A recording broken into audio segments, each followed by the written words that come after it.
good. Everything's fine. Some sad news to report now. Kelly Clarkson's ex-husband, Brandon Blackstock, has died. This morning, fans are sending love and condolences to singer Kelly Clarkson after the death of her ex-husband and former manager, Brandon Blackstock. A talent manager who was previously married to Kelly Clarkson and the father of her 2 kids has died. He was 48 years old. News of Brandon's death comes less than a day after Kelly announced she's rescheduling upcoming dates for her Vegas residency show to spend time with her kids. Kelly Clarkson's ex-husband, Brandon Blackstock, was laid to rest in a private farewell, but the timing, the silence, and the people orbiting it tell a bigger story. From Kelly's sudden retreat to the tangled Reba-Narvel connections and the legacy questions that flared back to life, the most revealing clues never made the program. Here's what you missed, and why it's more shocking than anyone expected. On August 7, 2025, Brandon Blackstock died at 48 after a quiet, years-long battle with melanoma. His family said he passed peacefully with loved ones nearby. No press, no spectacle, just a tightly held goodbye. Days earlier, Kelly Clarkson had abruptly paused her Las Vegas dates, saying she needed to be fully present for their children because their father was ill. That move set the tone for everything that followed: minimal statements, maximum privacy, and zero appetite for turning grief into headlines. Here's the context people forget. Brandon wasn't only Kelly's ex. He was a Nashville insider, starstruck lineage, longtime talent manager, known for steady deal-making and keeping clients out of the blast zone. Father of 4, Montana ranch life in his final stretch. A man who chose the background even when the spotlight tried to find him. The facts are simple, the implications aren't. Because the way the family handled the farewell is what sparked the whispers. And that's where this story gets complicated. No photos, no public schedule, just a wall of quiet. In an industry that often choreographs grief for cameras, that choice wasn't random, it was a signal. First, it protected the kids. When the world is dissecting every frame, privacy keeps 2 young lives out of a news cycle they never chose. It's not about secrecy for drama's sake, it's about shielding the people who didn't sign up for the spotlight. It also matched the way his final years were lived. He kept the illness close. He stepped away from premieres and step-in repeats. A closed memorial wasn't a twist, it was the logical conclusion to a private chapter. There's a strategic layer too. A public funeral invites spectacle. Drones, long lenses, breathless blow-by-blow posts. A controlled room stops all of that at the door. When you control the room, you control the narrative, and more importantly, you control the temperature. In practical terms, that usually looks like tight guest lists, staggered arrival windows, phones sealed or left outside, 1 point of contact, and 0 side door tips. It's standard in Nashville for high-profile goodbyes, not covert, just disciplined. Why such discipline? Because grief and headlines don't mix. Old court filings, settlement numbers, and viral hot takes will try to crash the service. A private setting refuses the invitation. It tells everyone, this night isn't about a storyline, it's about a person. It also cools down the internet rumor engine. The fewer crumbs you drop, the fewer theories you fuel. That can feel frustrating to fans who want clarity, but it's the only way to keep a farewell from becoming content. And yet the quiet creates a vacuum. With nothing official to parse, the conversation moves to guesses. Who might be there, what might have been said, whether 2 longtime rivals stood shoulder to shoulder. That's how whispers are born, not from leaks, but from silence. Inside the room, privacy has a different job. It gives people permission to speak plainly, hug longer, and grieve without shaping their faces for a headline. It takes the pressure off the moment and puts it back on the memories. It's also a reset for complicated histories. Divorces, rulings, and public statements don't disappear, but for a few hours they get quieter. A private memorial isn't a rewrite, it's a ceasefire. Respect over rehash. For the industry, the message was simple. Pay respects, not attention. No red carpets, no press lines, no sources say commentary on the curb. Just the work of saying goodbye the way the family asked for it to be done. And from the outside, you can still read the intent. The quiet wasn't evasive, it was protective. It honored how he lived the last stretch and who he prioritized at the end. But even with the room locked down, one set of relationships still drew the most questions. Because if you map the ties around him, you can guess who would stand closest when the music stops. If there was a room, you can guess who stood closest. Family first, the Blackstocks who shaped his life, the kids he centered everything around, and the people who were family long after the paperwork changed. Reba's long history with the clan, Narvel's star-struck legacy, and Shelby's connection to both worlds make that circle obvious without anyone saying a word. Then come the Nashville lifers who built careers beside him, the artists who trusted him with tours, contracts, and crises, colleagues who knew him as the quiet strategist behind bigger names. Whether or not they were physically present, these are the people who would have paid respects, because their resumes and their memories overlap with his. And yes, there's the uncomfortable part, the ones whose names got tangled with his in court filings and headlines. Loss doesn't erase history, but it can mute it for a night. At moments like this, rooms shrink, voices drop, and even old opponents step back because grief outranks gossip. None of that needs a leaked list to make sense. It's how Nashville works. Tight networks, long memories, and lines that blur when the music stops. This wasn't a reunion, it was a ceasefire. Still, the most telling silence came from one person whose choice that week said more than any rumor could. Kelly didn't make a speech. She made a choice. On the eve of the news, she pressed pause on her Las Vegas dates and told fans she needed to be fully present for her children because their father had been ill. No drama, no extra lines, just a boundary. That one decision set the tone. It shifted the spotlight away from speculation and back to the two people who matter most in this story, River and Remington. It also explained the quiet absences that had puzzled viewers earlier in the year. When family comes first, schedules come second, and the message landed without a single interview. Inside the industry, that silence read as respect. A co-parent's private battle doesn't need public commentary from the other side, and Kelly kept it that way. She gave the kids time, gave the room space, and let the headlines pass without feeding them. And it pointed to something else most people missed. While the world was waiting for statements, Brandon had already chosen where and how he wanted to spend his final months.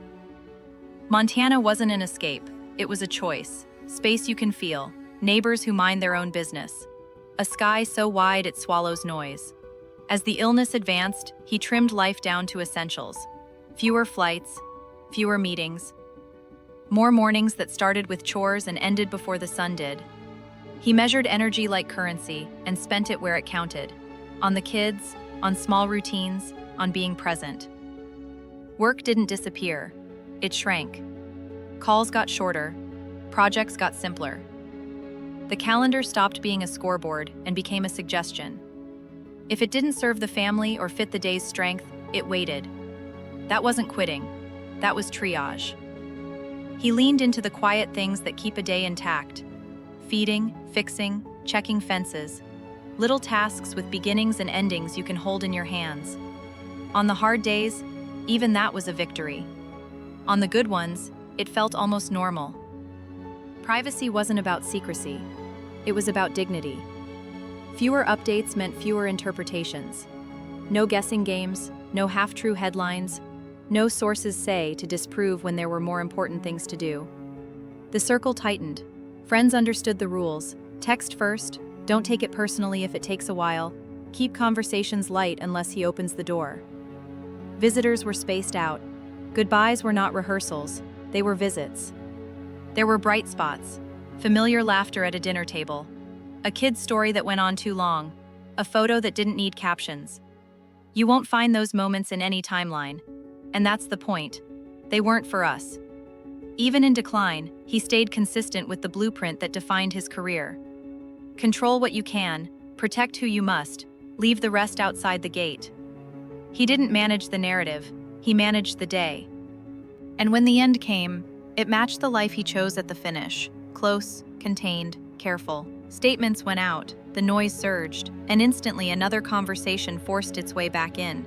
Money, rulings, and the legal chapter everyone thought was over, but never really was. The moment the obituary posts went live, the paperwork resurfaced. Not because anyone wanted it to, but because that's how public record works. It waits for a headline, then rides it. The divorce had been long and detailed. Petitions, temporary orders, mediations. In the end, there was a significant one-time payment, time-limited spousal support that ended in early 2024, and ongoing child support set by the court. The Montana ranch turned into a symbol, home, asset, and lightning rod all at once. Who stays, who pays, what it means. Every filing became a story. Then there was the separate labor dispute out of California. A decision said certain career deals connected to Kelly should have been brokered by a licensed talent agency, not by him, and ordered a multi-million-dollar repayment. He challenged it through the channels available to him. Later reporting pointed to a resolution outside the spotlight. No victory laps, no quotable fireworks, just paperwork doing what paperwork does, dragging, then ending. It's tempting to reduce a person to case numbers. Don't. Court documents explain transactions. They don't account for context. They don't capture how many nights a crisis call got handled before it became a crisis. They don't tally the tours that didn't collapse, the guarantees that saved a season, the TV slots that made a rollout work. Still, the legal chapter matters because it colors perception. Fans remember headlines, colleagues remember outcomes. One audience sees the numbers, the other sees the years. Both versions are true, and neither is complete on its own. What about the estate? That's where speculation loves to play. Here's the reality. Probate is paperwork and patience. It's filings, inventories, and decisions made privately, often slowly, and almost never on social media's clock. Anything beyond that is noise until it isn't. What about the ranch? Symbolically, it's the final frame of his story. Practically, it's property. Whatever happens next will be handled by people with standing, not by timelines built for clicks. If there's drama, you'll hear it. If there isn't, you won't. The most honest way to hold this chapter is to keep both truths in view. Yes, there were rulings, repayments, and negotiations that got ugly. And yes, there was a professional life that ran on steadiness and results. If you only read the filings, you miss the person. If you only hear the tributes, you miss the facts. And that's why, inside Nashville, the conversation tends to pivot away from the docket and back to the work, the tours rooted right, the deals that made sense, the calm in the room when it mattered. Which leads to the part most fans never see, how a career built in the background becomes a legacy that outlasts headlines.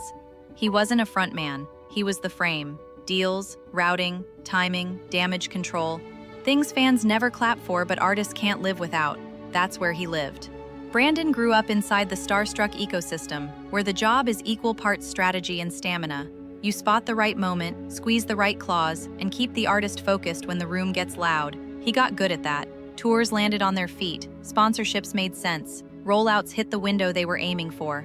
Artists trusted him because he stayed calm when everyone else didn't. When a date fell apart or a story threatened to spin, he closed doors, cut the noise, and worked the phones until there was a plan. Not flashy, effective. The kind of manager who left fingerprints on outcomes, not on headlines. His reputation wasn't built on one giant win, it was built on dozens of small ones. Cleaner travel grids, smarter guarantees, a better TV slot than anyone expected. The public rarely noticed, but within Nashville those things add up. They're the difference between a season that hums and a season that hurts.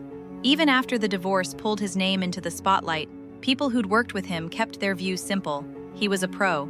He knew when to push, when to hold, and when to shelve an idea for a better quarter. In a business that rewards loud, he made quiet profitable, which brings us to the last piece, the open questions fans keep asking, and why the family's silence might be the final statement. Will there be a public celebration of life, or was the quiet farewell the final word? So far, nothing official. That silence has people refreshing feeds and reading meaning into every gap.